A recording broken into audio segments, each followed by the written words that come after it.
Ameublement Tanguay en première ligne.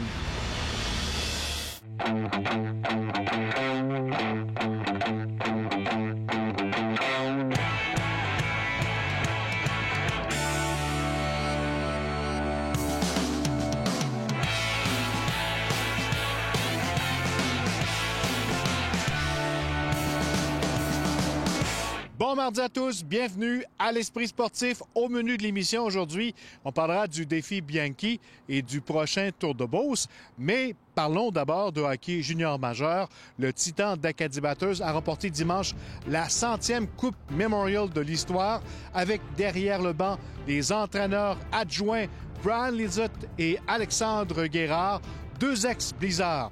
Et l'Esprit sportif les a rencontrés.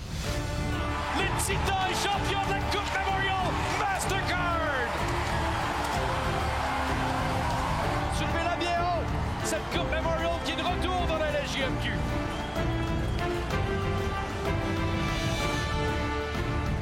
Brian Lizotte, bienvenue à l'Esprit sportif. Merci. Brian, toi, Alexandre, vous avez vécu évidemment quelque chose de gros dimanche, la conquête de la Coupe Memorial. Comment on vit ça là, quelques heures plus tard? Bien, je pense qu'on a encore la difficulté à le réaliser. Je pense qu'avec le temps, on va voir l'ampleur de ce championnat-là, surtout que c'est la 100e Coupe Memorial. Mais c'est sûr que le réveil ce matin était assez plaisant. Donc, on va savourer tous les moments là, comme on peut. Vous aviez l'équipe idéale pour le gagner, la Coupe. Ah, effectivement. Tu sais, quand tu gagnes un championnat, souvent, il y a beaucoup de gens aux alentours qui commencent à se donner le crédit à gauche puis à droite sur le succès de l'équipe. Mais tu sais, nous, on sait tous à l'intérieur de l'équipe que ce qui a fait la grande différence entre ça, c'est la qualité de la chambre qu'on avait. Le crédit revient entièrement à nos joueurs de hockey. On avait vraiment un groupe de leaders avec Jeffrey Villa, Olivier Galipo, Antoine Morin, Samuel Lassan qui était incroyable, sans nommer Adam Howell et Noah Dobson et tous les autres. Mais la qualité de notre chambre cette année était extraordinaire. On sentait que tous les défis qu'on avait à relever, toute l'adversité, on savait qu'on pouvait compter sur un bon groupe de joueurs qui allaient relever ces défis-là. Donc, vraiment, tu sais jamais quand est-ce que ça va revenir, mais on est tellement chanceux et c'était un honneur de diriger ces joueurs-là. Coupe au filet, devant le but! Samuel Asselin! 2-0 le Titan! L'objectif à Batters était clair depuis le début de l'année. On disait, excusez-moi l'expression, on était all-in to win. C'était marqué dans la chambre, ça avait été clair avec les propriétaires, c'était clair avec Sylvain, avec Mario. Donc, à ce niveau-là, on a juste suivi notre plan. Puis, heureusement, on a vraiment récolté les dividendes de tout ça. Les Titans est champion de la Coupe Memorial! La grande famille du Blizzard est heureux également de cette conquête de la Coupe Memorial avec la présence d'Alexandre également. C'est quand même un moment spécial pour vous deux.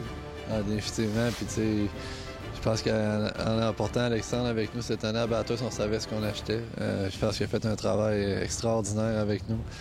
C'est une bonne personne de hockey qui vraiment mérite tout ce qui lui arrive présentement.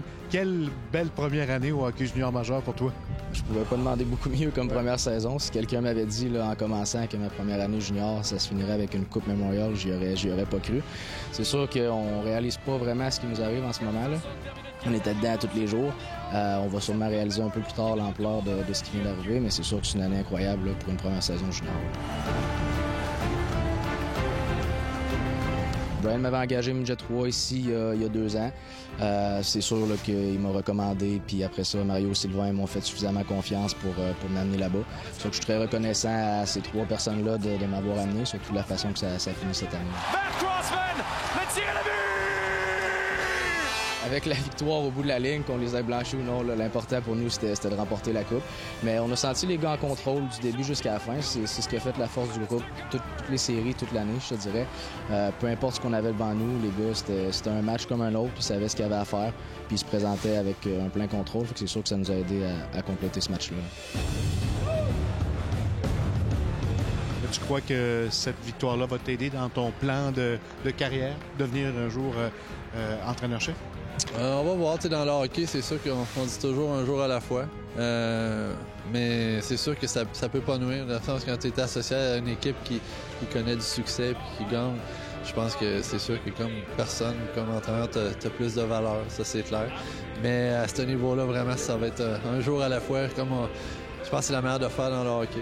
Puis si les choses tournent bien, tant mieux. Sinon, on va continuer d'être heureux pareil.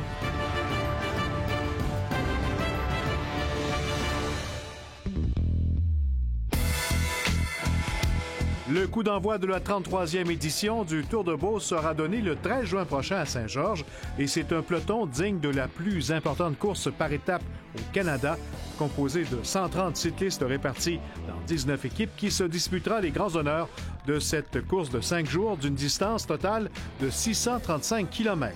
Le vainqueur de l'année dernière, le Letton Flaxis, qui revient cette année et il a gagné un beau tour l'année dernière. C'est quelqu'un qui a un beau palmarès et qui est très, très bien encadré. Son équipe est montée au statut pro-continental en plus cette année. Xeon est là avec Garrison qui peut faire quelque chose. Il y en a plusieurs. Ben Perry qui est là avec l'équipe canadienne. On ne sait pas qui va diriger vraiment, être le capitaine de l'équipe canadienne encore. Là. On espère la venue de Sven Toff, qui a gagné le Tour de Beauce en 2008. Cette 33e édition marquera le retour d'une équipe Québec dans le peloton et qui sera menée par le vétéran Bruno Langlois, qui en sera à son 20e Tour de Beauce. Le 20e Tour, ça me rajeunit pas quand je regarde ça, mais bon, comme on dit, la vie, ça va vite. Donc, ouais, je serais content. Quand l'équipe du Québec m'ont dit qu'ils voulaient monter une équipe, ils m'ont demandé si je voudrais un peu être le capitaine de route, dû mon expérience. Puis bon, l'objectif, je pense, c'est de vraiment essayer de développer des jeunes. Donc, on favorisait une équipe moins de 23 ans, sauf moi, bien sûr. Je pense que ça va être une belle expérience pour eux. Puis je vais essayer de leur donner un maximum de conseils puis d'essayer de les guider pour que les jeunes puissent vivre une belle expérience. Pour la toute première fois, le Tour de Beauce pourra compter sur la présence de 4 formations pro-continentales, démontrant ainsi la popularité de l'événement Beauceron. C'est vraiment une course qui est de niveau puis qui est complète. J'en parlais tantôt, il y en a un contre-la-montre, on a un critérium, un circuit urbain puis une étape en montagne. Pour une course qui est à l'extérieur de l'Europe, il n'y en a pas beaucoup là, qui peuvent offrir là, toute cette variété-là. Après la pause, un défi très physique pour une bonne cause.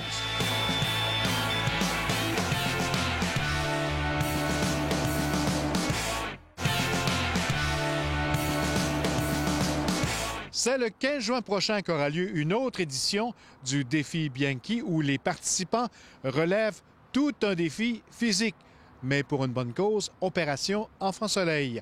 André Martin a rencontré l'instigateur de ce défi, Florian Bianchi.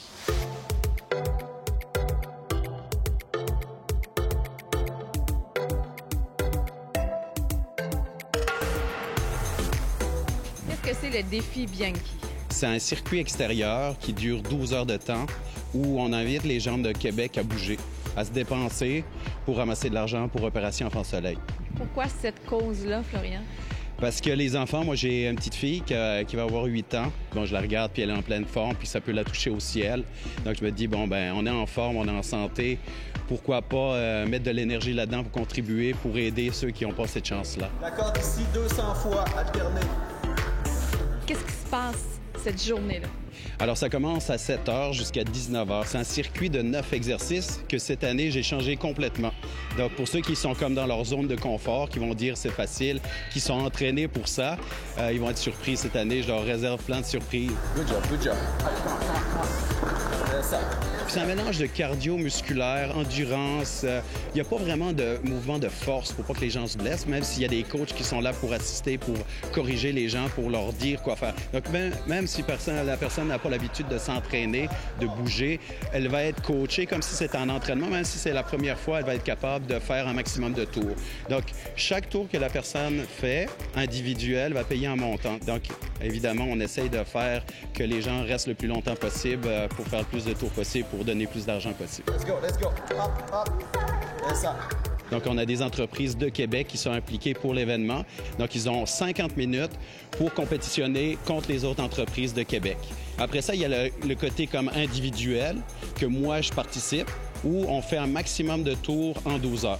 Donc, l'objectif, c'est d'arrêter le moins possible pour ramasser le plus d'argent possible. Parce qu'il y a des gens qui me font des dons pour me voir souffrir à leur place. Et puis, il y en a qui forcent avec moi aussi. Donc, c'est vraiment ouvert à tout le monde. Donc, il y a des personnes individuelles qui viennent.